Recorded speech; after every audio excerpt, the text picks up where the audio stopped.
record. Okay, I'll start in 3, 2, 1. Hello, ladies and gentlemen, and welcome to our energy project. My name is Sam Lycum. I'm Sam Tyke. I'm Charlie Olson. And I'm Michael Franzak. And let's get started. All right, here is a chart of what Minnesota's current production plan looks like versus what our revised plan would look like. As you can see, we try to completely cut down non-renewable, coal, natural gas, and try to replace it with renewable, carbon-free energy sources. Here's a visual representation of what Minnesota's current energy production plan looks like.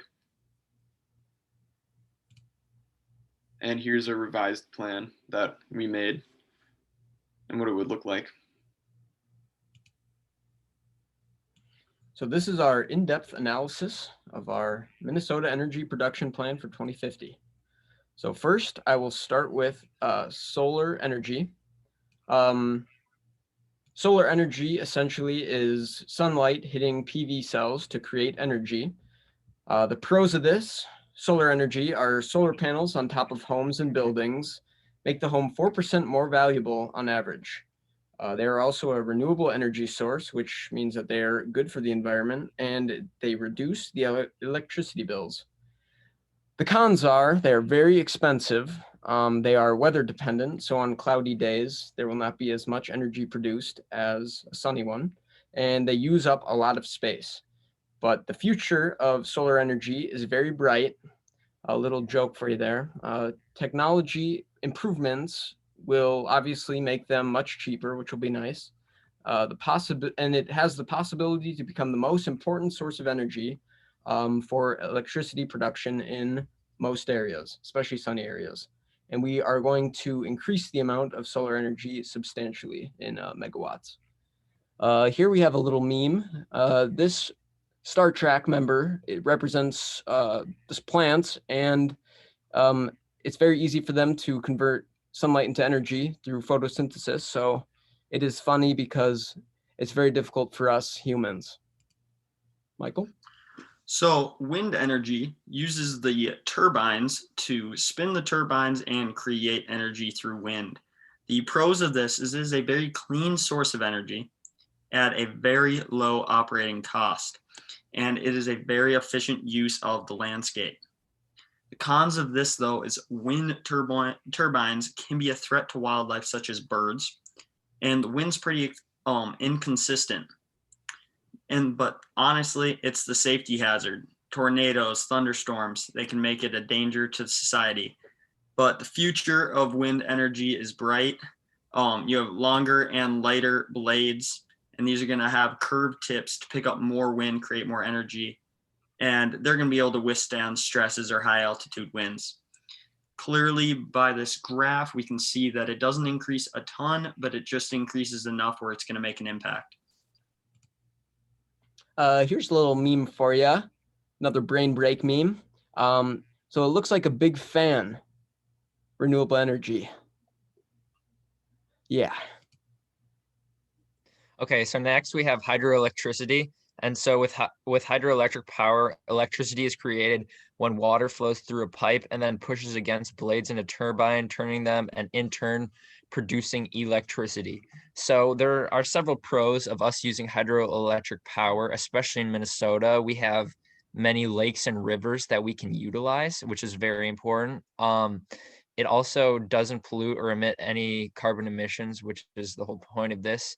And also they've been after World War II, they made up about 40% of our electricity production. So we have it's since gone down to 6%, but we have a solid background using them, and we know they're somewhat safe and reliable.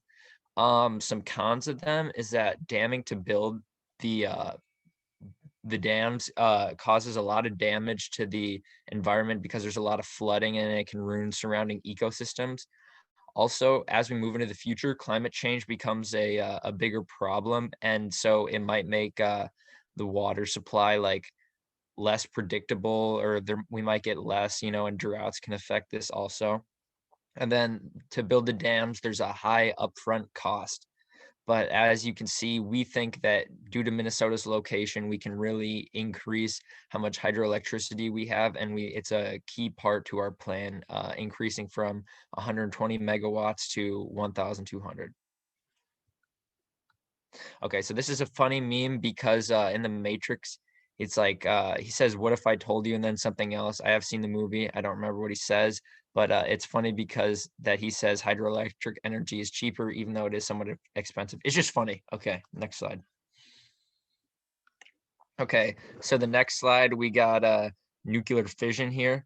And so with nuclear energy, atoms are split apart and this releases energy. It happens when a neutron collides with a uranium atom, which splits, and it releases a lot of energy through heat and radiation and can cause a chain reaction, blah, blah, blah. You get it. So with nuclear power in Minnesota, we don't want to build more plants because it'd be really expensive, and there are some cons I'll mention later, but we want to keep it relatively the same, just increase the size and scale of the ones we do have. And they're yeah. So the pros of nuclear energy is that it's reliable, it's the most efficient form of electricity generation, and Minnesota also already has 2 nuclear power facilities that we would just build upon and make more efficient. Some cons are that mining uranium and transporting it emits a lot of carbon. And so even though the process itself is clean, uh, getting the materials to these plants can emit a lot of carbon. Nuclear power plants also emit low radiation to surrounding environments. And once factories run out of space, we would have to store nuclear waste in the environment somewhere, which is a problem. Funny meme. It's the Dos Equis guy, most interesting man. He doesn't always use electricity, but when he does, he makes sure it's from nuclear power. Ha. That one was good. All right, here's a summary of the cost and the space needed for all the different types of energy included in our plan.